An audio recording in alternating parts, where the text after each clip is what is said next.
مورخ کامل ابن اسیر باروایت ابو ہریرہ رضی اللہ تعالی عنہ ایک حدیث کے سلسلے میں بیان کرتے ہیں کہ آدم علیہ السلام کی پیدائش اور سکونت جنت میں، پھر جنت سے خروج جمعہ کے دن ظہور میں آیا، اور اس جمعہ ہی کے دن اللہ نے آدم علیہ السلام اور حوا کی توبہ قبول کی، اور دونوں بچھڑے ہوئے غمزدہ میاں بیوی ایک جگہ جمع ہوئے، اور جنت سے آدم علیہ السلام اور حوا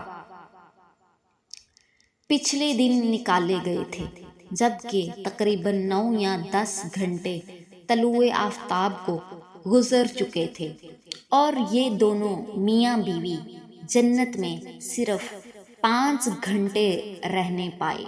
غرض جس روز آدم علیہ السلام کی پیدائش ہوئی، اس دن اللہ تعالیٰ نے آدم علیہ السلام کو غروب آفتاب سے پہلے حوا سمیت جنت سے نیچے زمین کی جانب پھینک دیا۔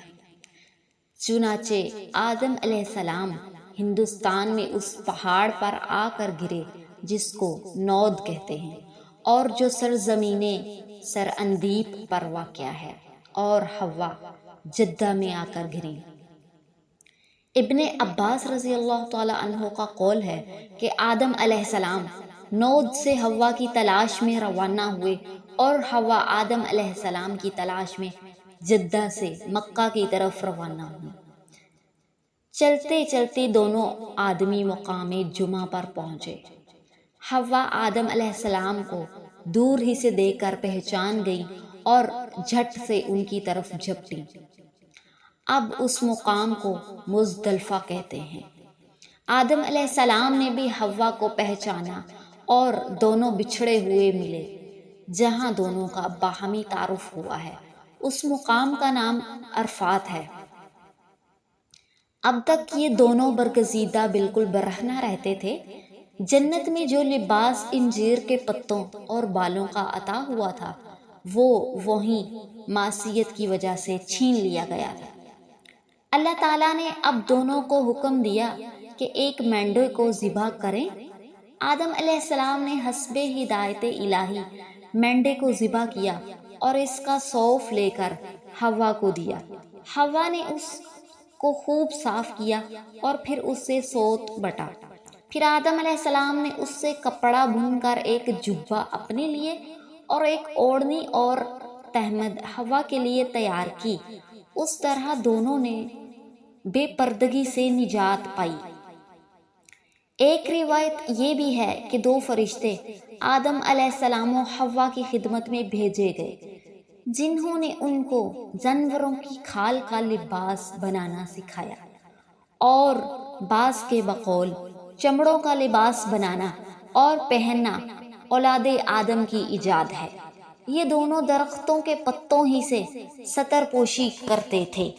اب مکہ میں اللہ تعالیٰ نے حرم محترم بنانے کا حکم دیا، چنانچہ حضرت جبریل علیہ السلام کے ساتھ خانہ کعبہ کو آدم نے تیار کیا، اور دونوں آدمی خانہ کعبہ میں حاضر ہو کر اپنے گناہ پر پشیمان ہوئے، اور جو کچھ جنت کی نعمتیں ان سے چھین لی گئی تھیں، ان سے تلف ہو جانے پر تقریباً 2 برس تک روتے اور توبہ کرتے رہے، اور قریباً 40 روز تک دونوں نے کچھ نہ کھایا پیا۔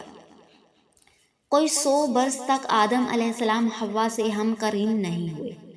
تب اللہ تعالیٰ نے دونوں کے گناہ معاف کیے اور کسب معاش کے طریقے بتائے، اور اب یہ راضی و رضائے الہی ہو کر اپنی زندگی بسر کرتے رہے۔ پھر اللہ نے اولاد کا سلسلہ جاری کیا۔ حوا سے ایک لڑکا اور ایک لڑکی ساتھ ہی پیدا ہوتے تھے، اور پہلے حمل کا لڑکا دوسرے حمل کی لڑکی سے بیاہ دیا جاتا تھا۔ اپنی جڑواں بہن سے عقد جائز نہ تھا، لیکن اس دنیاوی زندگی میں ان کا پہلا یہ صدمہ پیش آیا کہ قابیل نے اپنے بھائی حابیل کو قتل کر ڈالا۔ اس کی قربانی اللہ تعالیٰ نے قبول کر لی تھی، کیونکہ قابیل اقلیمیہ کے ساتھ شادی کرنا چاہتا تھا جو اس کی جڑواں بہن تھی، اور اس کا مستحق حابیل تھا۔ آدم علیہ السلام حوا دونوں کو جب یہ معلوم ہوا کہ قابیل نے اپنے بھائی کو مار ڈالا تو دونوں کو بے حد دکھ ہوا۔ اس کے بعد کئی ایک اور اولادیں بھی ہوئی، لیکن حابیل کے غم نے خاص کر حوا کو نہایت دل شکستہ اور افسردہ بنا دیا تھا، اور دنیا کی مسرتیں جن کے وہ عادی ہو گئے تھے اب ناگوار معلوم ہونے لگی۔ اس واقعہ سے اولاد آدم میں باہمی رنجش پیدا ہو گئی اور برابر بڑھتی گئی، جو آدم علیہ السلام و حوا کے لیے اور زیادہ رنج دینے والی تھی۔ تاہم قتل حابیل کے 50 سال بعد شیث علیہ السلام پیدا ہوئے۔ ان سے ماں باپ کا غم غلط ہوا۔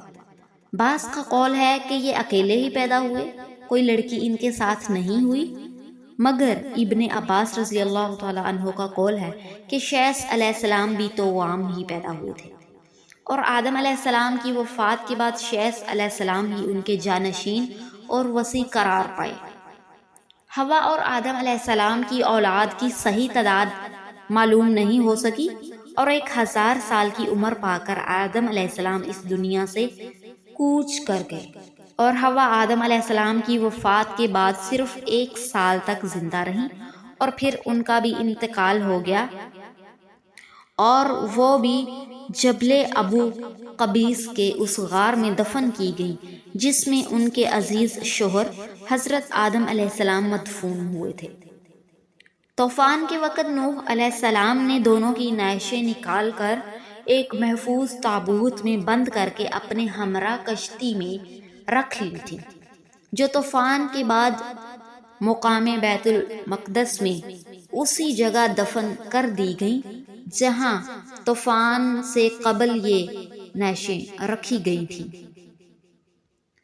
علامہ شہاب الدین قلیوبی اپنی کتاب النواء میں بسلسلہ حکایات لکھتے ہیں کہ آدم علیہ السلام و حوا نے شجر ممنوعہ کا پھل کھا کر 10 ایسے نقصان اٹھائے جن کی تلافی کسی صورت سے نہیں ہو سکتی، اور ہر ایک نقصان اپنی جگہ پر الگ ہے۔